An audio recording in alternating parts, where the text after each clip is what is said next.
There's been a lot of movement in British politics today. Several members of the Conservative shadow cabinet are out. A Conservative is out of the Conservatives and joining Reform. And Angela Rayner, the Deputy Prime Minister, is moving on to territory that Nigel Farage, the leader of Reform, was on yesterday. What does all this movement mean? We will explain on this episode of the BBC's daily news podcast, Newscast. Hello, it's Adam in the Newscast studio. And it is Chris at Westminster. And we're recording this episode of Newscast at 6:30 on Tuesday. But at 1:30 on Tuesday, Chris and I were in the Jeremy Vine studio doing our monthly phone-in on Radio 2 when, Chris, massive news broke from Westminster. It did. So a shadow cabinet reshuffle was underway. Now, occasionally, you and I, Adam, get mildly excited about political developments. This one was, I think, middle ranking, not least because it wasn't like a wholesale clear out of the shadow cabinet.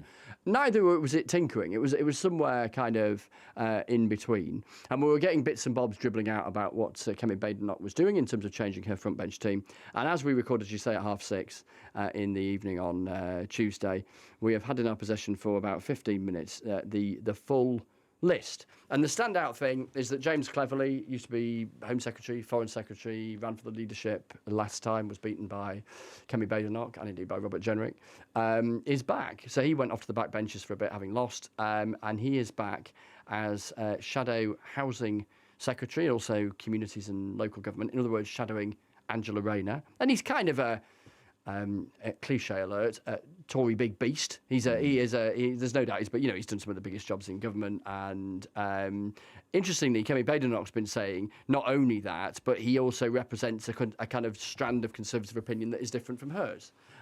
She is seen as more to the right than he is, and she says it's about assembling a team that represents the full spectrum of Conservative opinion. So James Cleverley, Shadow Housing, a couple of other names. In fact, newscasters want the details, so here we go. Kevin Hollinrake becomes the Conservative Party chairman. He has been a staple of the front bench for a while in government and in opposition.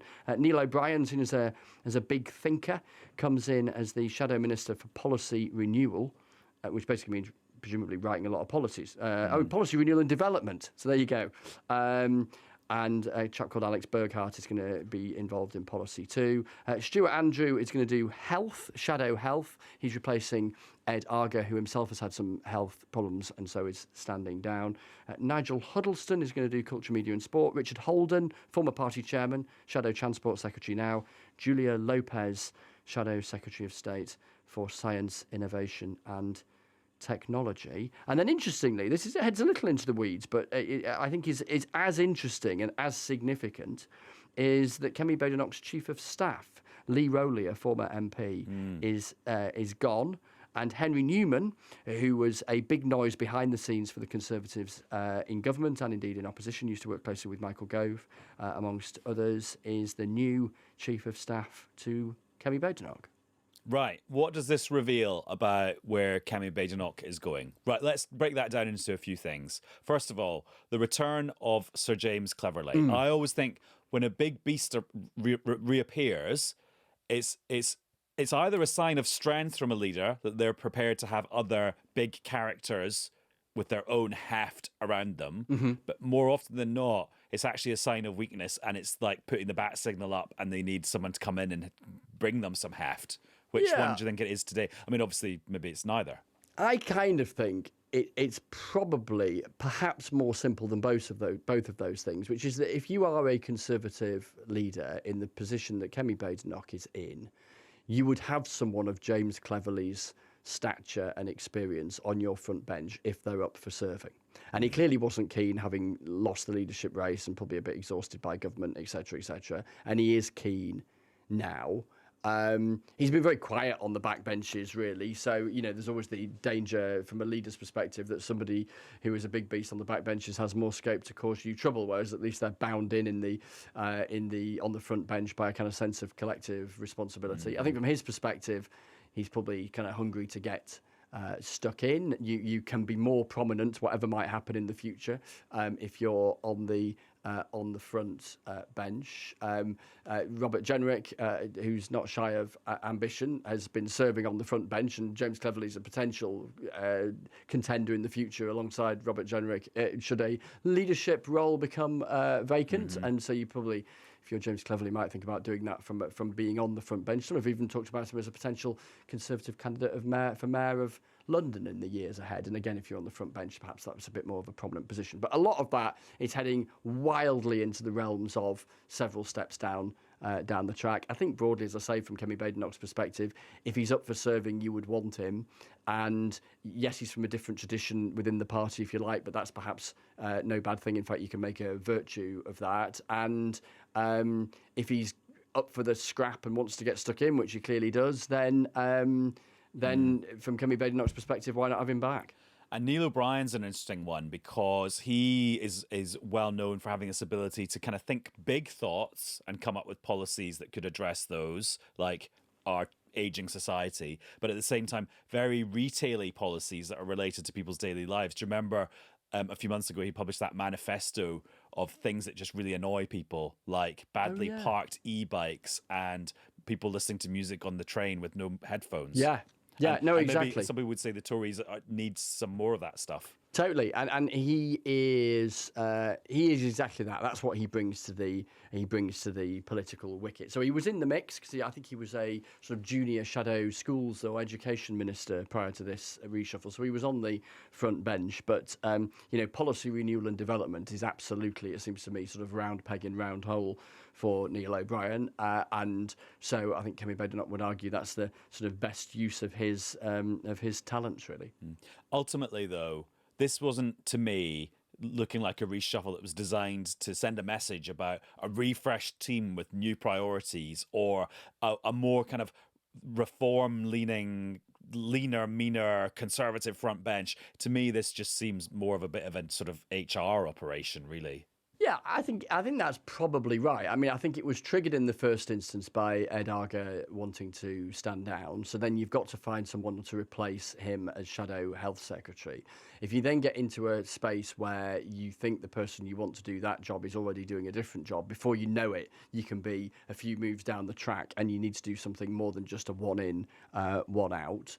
James Cleverley was up for coming back, and so you need to find a role for him. But in the grand scheme of things, this wasn't a wholesale radical change. Neither was it the one in, one out. It was kind of, half a dozen or so. I think there'll be a few more at a more junior shadow ministerial rank as too. It'll be intriguing to see if any of the new intake of Conservative MPs, there's 25 out of 120 odd of them who are new to Westminster at the last general election. Do some of them get shadow front bench gigs on top of their various responsibilities at the moment? Do they start being put in slightly more prominent places? But yeah, I think that's a fair characterisation, Adam, really, of where we are. And I think a little bit of a nod from Kemi Badenoch in James Cleverley's return and others of trying to make a point that says, look, there's a lot of noise from Nigel Farage and reform, but here's what an alternative government could look like. Now, of course, the Conservatives' numbers are massively depleted versus kind of any recent historical comparison, but they have a shadow front bench that sits in the House of Commons, and that's more than reform can point to.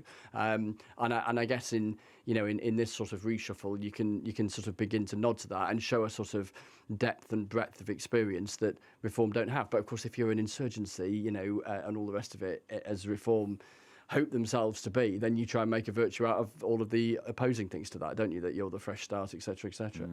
So that's the people in and out of the Conservative shadow cabinet. What about this person who's out of the Conservatives altogether and into reform? Yeah, well, I think this is where this last 24 hours really has been like a parable of opposition politics in 2025 playing out in one day. So you've got, Kemi Badenoch with this really tough job for all the reasons we know, leading the Conservative Party and doing this little bit of a rejig and refresh and whatnot.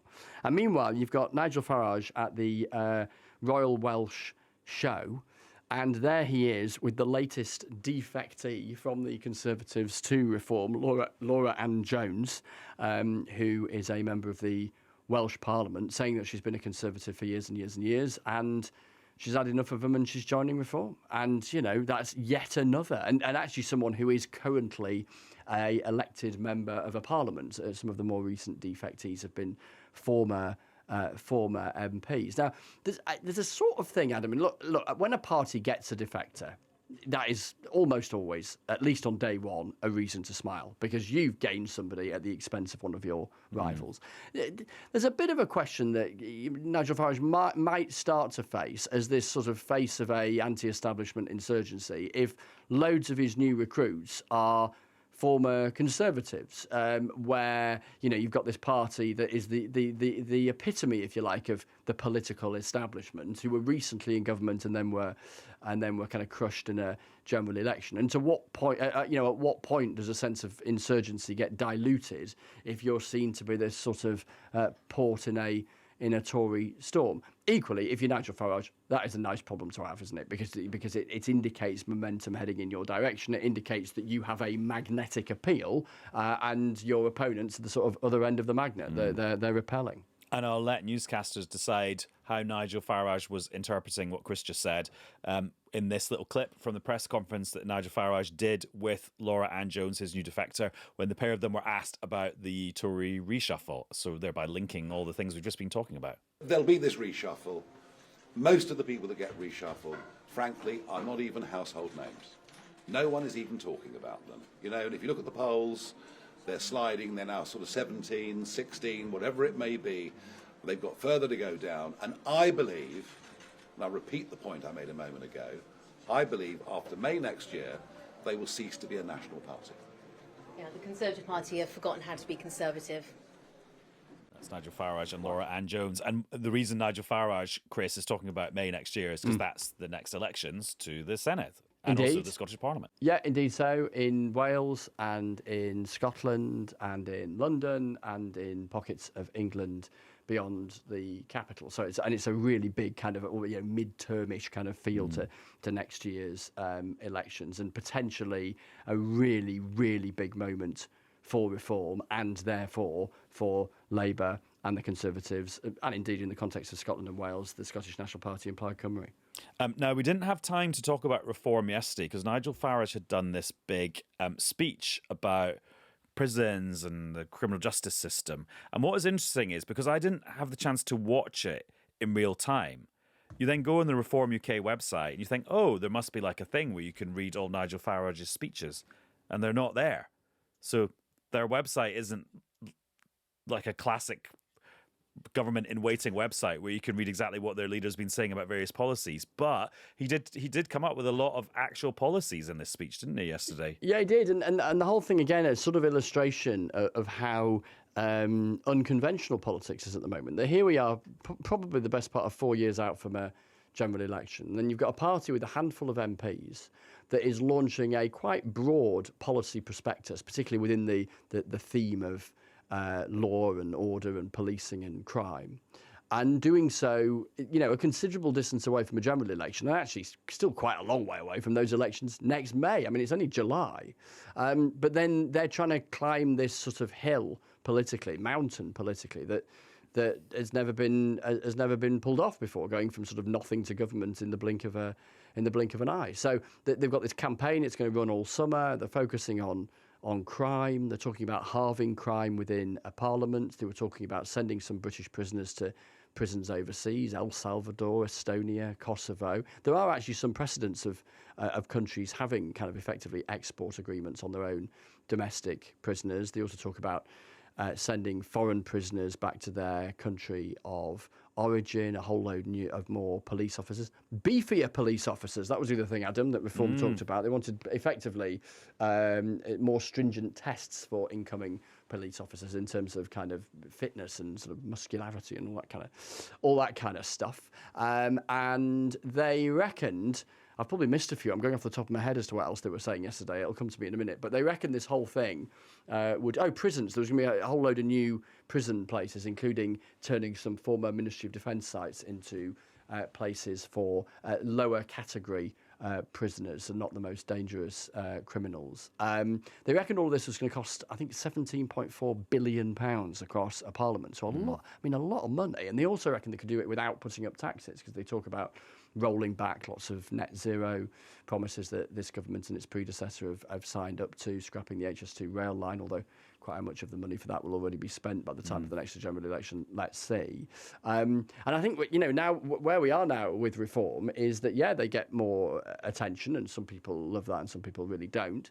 But they're going to get a lot more scrutiny and a kind of stress testing of the deliverability of the ideas that they're coming forward with. Now, they are intentionally distinctive and different because that's their whole pitch relative to what they see as the sort of mushy samenism of Labour and the Conservatives. But, that kind of kicking the tyres of things and trying to work out the extent to which they are credible is going to become a far bigger part of the kind of journalistic enterprise around reform. It'll be a far bigger part of what the opposition parties do. And then it'll be a case of, to what extent do people think that really matters, particularly a reasonable distance out from an election? Perhaps it'll matter more to more people closer in. Or if there's that embedded sense that too much is not getting better anytime soon under successive governments, Conservative and Labour, then perhaps that kind of credibility test, that the bar for it lowers a bit if enough people think, well, it's worth giving them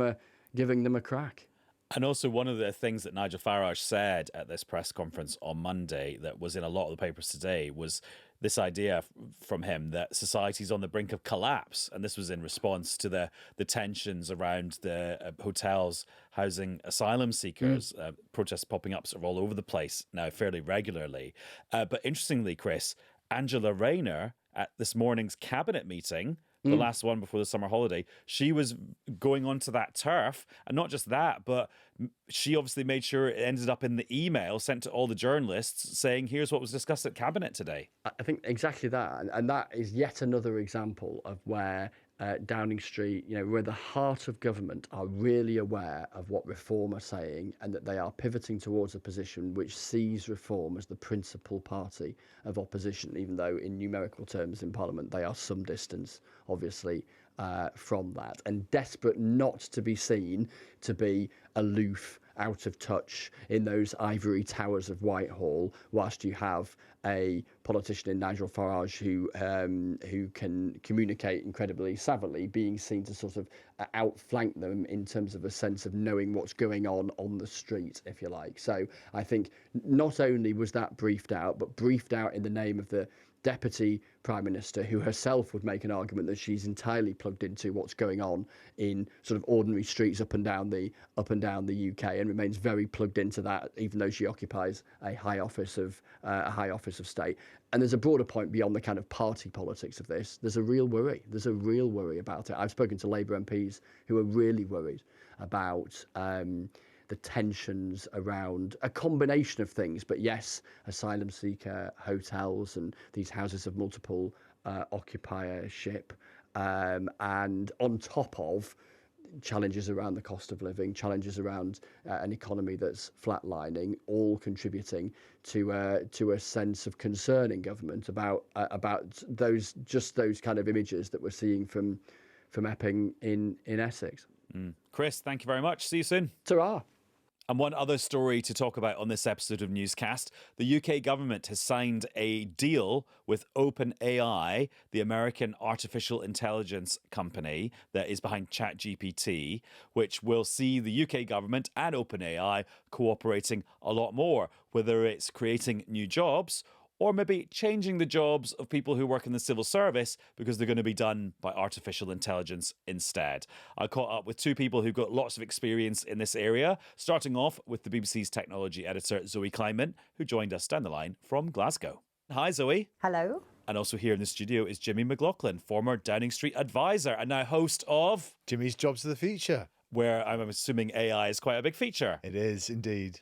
Right, Zoe, this news story today, just what is this deal that the government and OpenAI have done?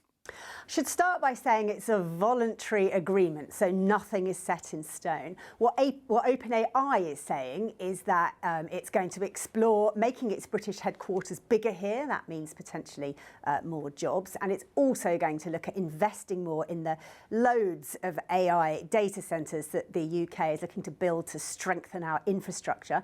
And in return, it says it's going to collaborate with the government on using its AI advanced models in public services, with the aim of not only making government departments more efficient, but also making those public services easier for the rest of us to use.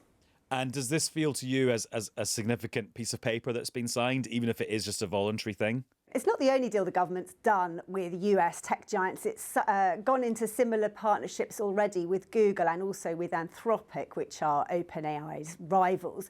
I think, clearly this government is really rolling out the red carpet to the AI sector.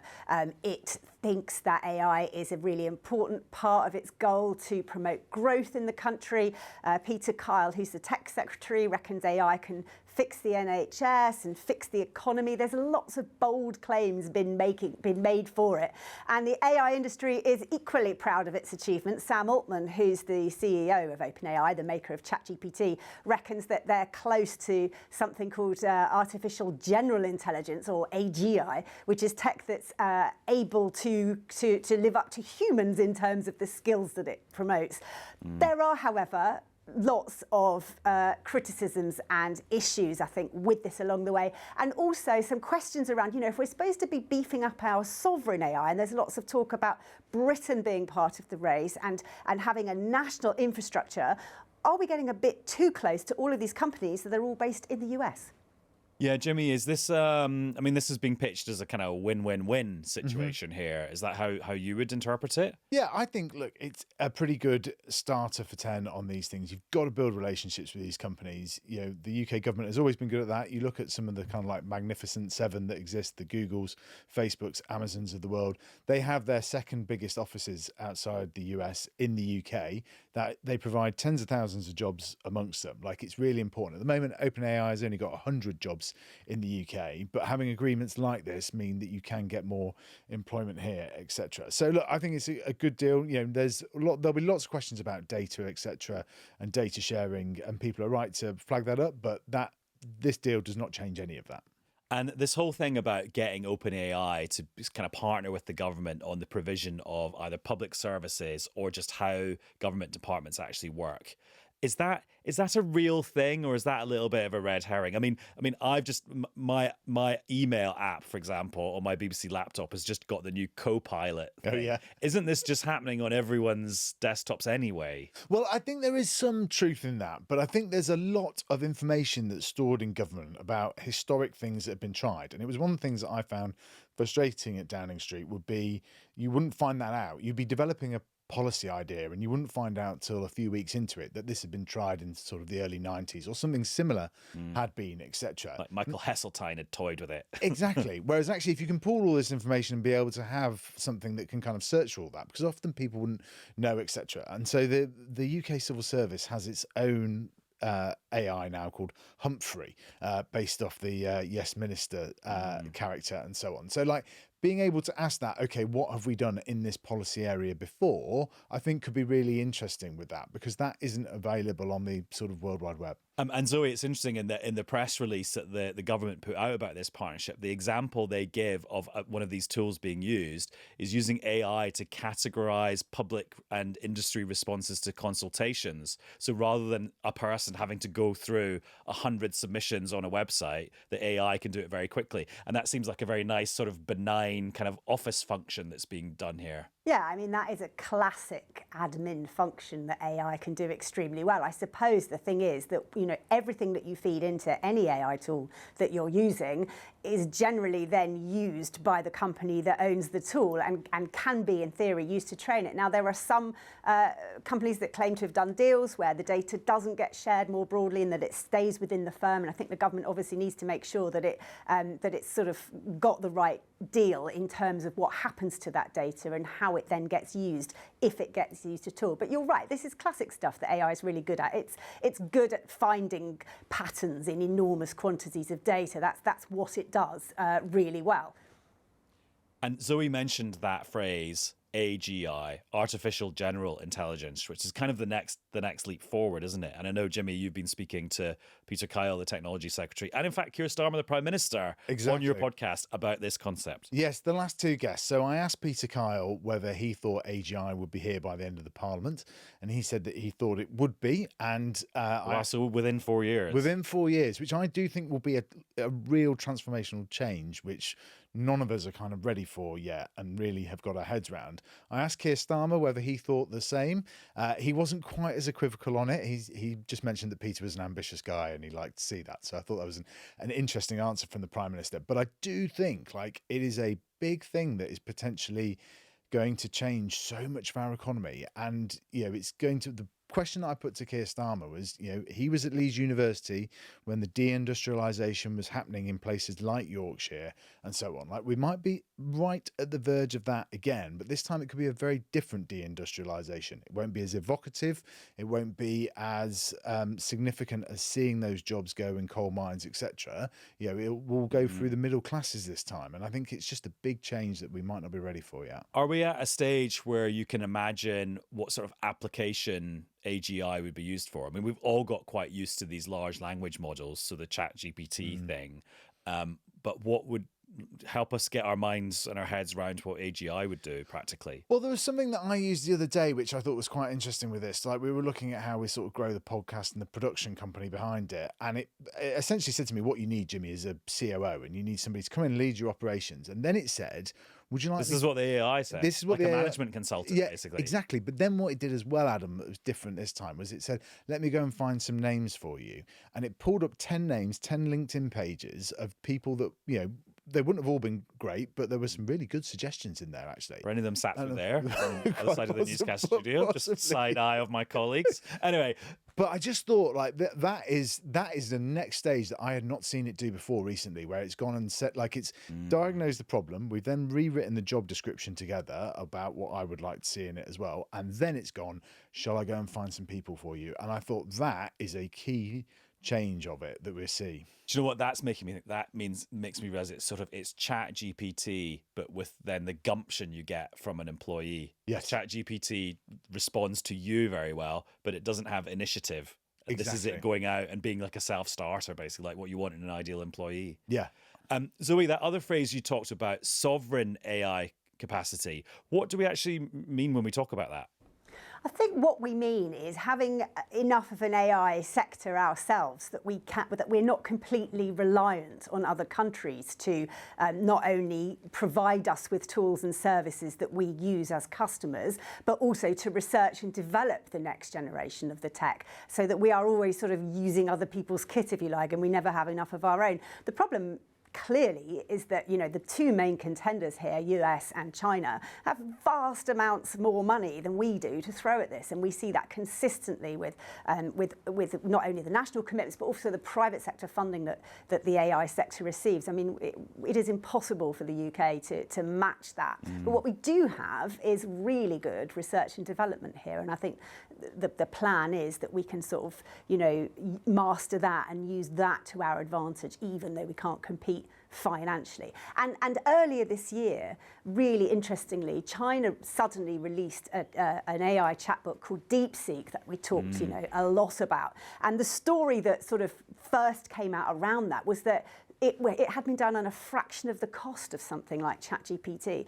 And in the end, I'm not entirely sure that narrative was true, because although some of it had been cheaper, it was sort of built on the shoulder of giants. It wasn't like they just spent 5p and created this whole thing from scratch. However, it did make everybody go, well, hang on a minute, maybe you don't need as much money as we've been told you need. And maybe it isn't the case that there's only 3 or 4 people in the entire world that can do this because only they have the resources. I think, we've got to bear in mind there's a lot of empire building going along. There's a massive power grab going on. And people are going to use that to their advantage, and they're going to keep telling you that you don't have enough to do it and only they can do it, and, please just let them get on with it because it's in their interests. And Jimmy, a couple of questions for you with your old kind of Downing Street hat on, although that seems very old tech when we talk about this. Your Downing Street neural implant, which I hope has been removed. that thing about the UK actually being quite good at this stuff, do you think governments of all kind of political persuasions have had a bit of a difficult job or failed to convince the public that we are not necessarily world leaders, but definitely world players in some of these technologies? I'm thinking AI, life sciences, stuff like that. Exactly. Yeah, I think we are a real world leader in this, and I think you can look at one of the Sam Altman is often talks about, and we have done a lot today. But Demis Hassabis is sort of probably number 2 in the world, if not number 1 himself. Which is DeepMind, the Google version of this. Exactly, based right here in London. So I think it's I think we should be proud of what we've done. We need to work out how we scale these companies. That has always been a problem. I mean, Peter Kyle came on the podcast, said I want a $1 trillion company here in the UK. I pointed out that we could do with getting to 100 billion before we worry about 1 trillion. One order of magnitude lower. Yeah, exactly. And so the ambition is great. Peter Kyle is obviously leaning into this. This is the announcement today as well. Keir Starmer is getting the posture on AI right. And these are huge sort of technological forces, really, which actually national governments don't have that much kind of control over. It's a bit like the internet and so on. So I think we have to kind of be wary of that. And whilst we are a big player in this space, these are even bigger shifts that are happening. I just think it's interesting because you get the sense that the general public, and of course I'm massively generalizing here, don't buy those old style government press releases of this deal means we will create 1,257 new jobs. I think people are skeptical of that. So you can see why this government announcement today is the next generation of that. It's not just making a big claim about some potential future jobs. Yeah, completely. And I think, the government have done a lot in terms of these AI growth zones. They've had 200 applications through them right across the country. But I think, when we're talking about AGI, it is going to impact almost every area of our life, just in the way that the internet has done over the last kind of 30 years. There might not be a sort of big bang moment, as it were, but it will just gradually increase in people's lives. So I think it's very important that the government is taking these steps. And the other question I wanted to ask you with your Downing Street hat / neural implant is, when you are negotiating with these mega companies, like their market capitalization is huge, their CEOs earn bazillions, do you feel like I don't know what I'm trying to think of, a respectful word here. Yeah. But like that they're the big guys and you're just sort of just the little guy. Well, I think it's interesting because money motivates a lot of people, but these guys are so rich that money has kind of like beyond motivation. Beyond motivation for them. So there's lots of other things that you have in your toolkit as a special advisor to the Prime Minister. There are lots of other things.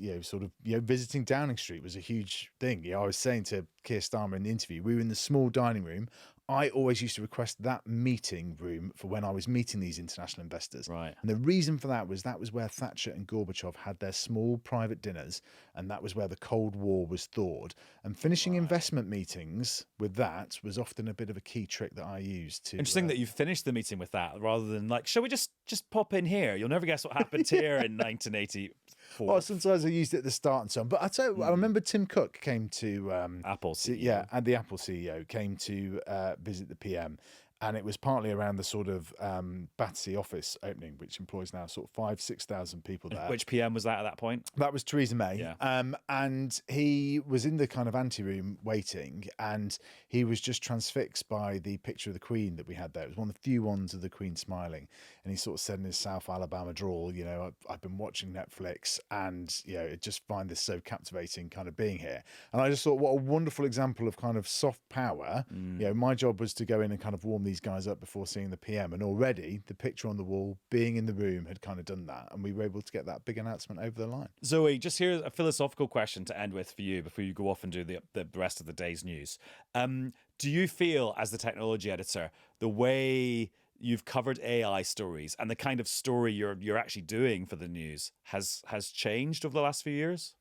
Somebody said to me they feel like Schrodinger's human because they feel both excited and terrified of AI, and they've got all these kind of conflicting feelings about it. And something I often get asked is, how scared of it should we be? And I think actually it's okay to feel both of those things. It is exciting and it is terrifying. AI is a massively broad church. We talk a lot about generative AI because that's kind of become the showbiz element of it, hasn't it? AI that creates pictures and videos and poems and stuff. But there's a lot of AI tech that's not doing anything as sexy as that, that's doing disease diagnosis in hospitals and that sort of thing. And I think, that is a really important and perhaps less controversial use of the tech. I think I've got a 4-year-old, my youngest child is 4, and I don't really know how to prepare him as he grows up for the working world, because I think it will be unrecognisable to what I would consider to be a day in the office right now. I do think that it's going to impact on all of our lives. It's the pace of evolution since the sort of faltering robots that I used to see 10 years ago to the skills that it has now are amazing. But there are other parts of this story, that we mustn't forget. We have to try to hold these companies to account. They need to be transparent about the environmental impact of this tech, which is huge. They need to be transparent about what data they're using to train their tools, where they're getting it from, and whether they should be paying for it. Those issues, I think, are not going to go away. And currently, I haven't really seen any of them, despite commitment to doing so. I haven't really seen any of them massively step up to the table and say, okay, here you go, here's the carbon footprint of all of our tech here. And the other thing to bear in mind, of course, is regulation. Here in the UK at the moment, we do quite light touch regulation because we want to encourage AI to companies to come here and to grow here and to build here. But ultimately, Europe has the AI Act, which, by the way, nobody likes, literally nobody likes. And we have an AI bill that's slowly sort of making its way. And I don't know if the goodwill between us and these US tech giants will start to sour once the UK starts to say, actually, this is a really powerful and disruptive technology, and it's got to have some form of regulation at some point. I think that's going to have to come. Okay, 2 things then in closing for you, Jimmy. What, not to turn into super nanny, but what do you say to the parent of a 4-year-old about what that kid's education should be like to deal with this new world? Well, I have a 1, 3 and a 5-year-old, so I think about it a lot. It's like the Waltons in here. Yeah, exactly. I think it's going to change dramatically. I think there's always been a saying that the most valuable lessons at school are learned outside the classroom. And I think that's going to become ever more true in terms of the classroom that we've defined it over the last 10, 20, 50 years. Actually, it's going to be about teamwork, resilience, all of those aspects, the ability to learn, knowing how you learn. I think we've had a very one size fits all in our education system. Actually, people learn in lots of different ways. There is opportunity with AI to be able to do that. But just on that point about it being outside the classroom, does that mean parents having to teach their kids how to be critical thinkers, how to be flexible, how to adopt new things without grumbling about them? Or does that mean that actually the education of a child will come from more places than just a school? Well, so I think education will come from more places. One of the worries that I have with AI when it comes to education and these, chatbots being used as coaches, therapists, all this type of thing, is that you almost have a frictionless relationship with the AI. Now, that's great in some ways, but actually human relationships are inherently messy. And, being able to work through those at school and be able to kind of form those teams and friendships, I think is going to be really important. And sort of contrasting that with having a frictionless kind of co-pilot that you can use every night is going to be a challenge, I think. Yeah. At the moment, it's sort of pitched as the UK is the sweet spot between lots of different jurisdictions with varying degrees of regulation. I'm wondering if that's maybe another red herring, and it's just that we haven't worked out how much regulation to do yet, and we'll end up being a less appealing place to the tech companies once we kind of get on top of that even more. Look, I think it's a really interesting challenge. I think there is an opportunity between China, the EU and North America as being the big regulatory players for us to be in a bit of a sweet spot between them there. As Zoe said, no one likes what the EU kind of bill is doing. There is always a challenge between government and business. They always kind of rub up against each other to some degree as well. You will also have a problem if you've got all of the big companies saying that they like the regulation as well, because then you're partly putting in barriers that stop other people entering the market as well. You will see that soon as well, them arguing for the regulation. So it's a really interesting challenge, but I do think that the Technology Secretary Peter Carr has put a lot of thought into this, and examples like today are a right step forward. Zoe, I'm going to let you go. Thank you very much. Thank you. And Jimmy, last question, another political question. It's the Tory frontbench reshuffle today. It is. Now, is that like watching like a giant asteroid heading for the Earth and the asteroid is AI, but that's like wondering about, I don't know, what's the price of stamps in equivalent? I haven't quite caught up with it all yet, but I think it's very encouraging to see James Cleverley back and so on. I think that the government has a large majority and actually they need to be held to account in the Commons and so on. And if James Cleverley is going to be going up against Angela Rayner when deputising for Prime Minister's questions, I think that will make quite interesting viewing. You'll be watching. Yes, I will be watching that one. Right, Jimmy, thank you very much. Thanks, Adam.